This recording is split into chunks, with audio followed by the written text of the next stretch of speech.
The biggest thing I could see ZENH2 solving is just the reliability. Having a reliable system that I can count on during all weather, storms, snow, that'd be a big thing for me. Just having that reliability to always have my power on, always having my heat on, my water warm, things like that. My name is Mitch Nodland. I'm a van builder by trade.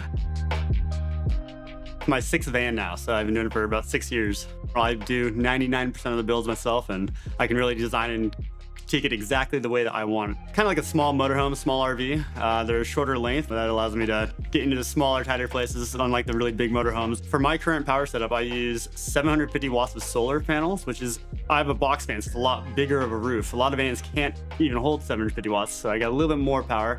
I have a 40 amp DC to DC charger off my engine, 280 amp hours of lithium iron phosphate batteries that are self-heating for cold weather. I do not use a generator. A lot of people don't like the generators just because of how much noise and soot, the smells, and the loudness being parked in parking lots. So I try to avoid the generators where I can and go a little bit more of a green energy style. This is my gas stove. I like going with the gas stove over the induction stove because it can be lit when there's no power. If I'm in a very cold environment and I run out of electricity, I can use my gas stove to heat the vehicle as a backup heat source. The worst power outage I've experienced. I had a near miss power outage. I almost lost my power. I was up in Canada. It was negative 40 degrees that night. Really cold. Doesn't matter Fahrenheit or Celsius, they're basically the same at that level. My battery was setting off alarms that it was almost too cold. It was almost about to shut down because I was running out of power and I couldn't heat the battery enough. And I had to completely redo the ducts of my heating system and just inject the heat directly to the battery as fast as I could because I knew like every second counted. And if I lost that, it would have been weeks until I got my power back on.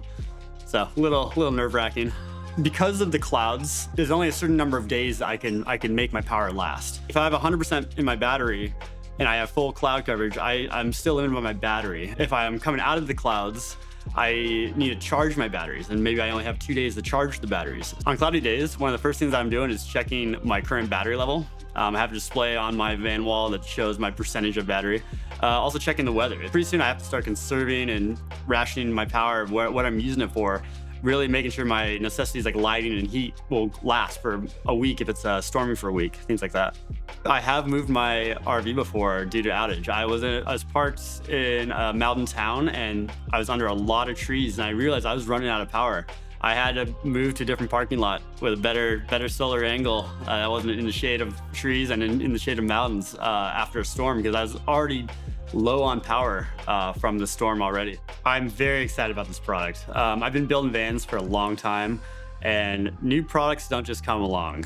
Having that ability to power a van with just a small unit like that, that's a game changer.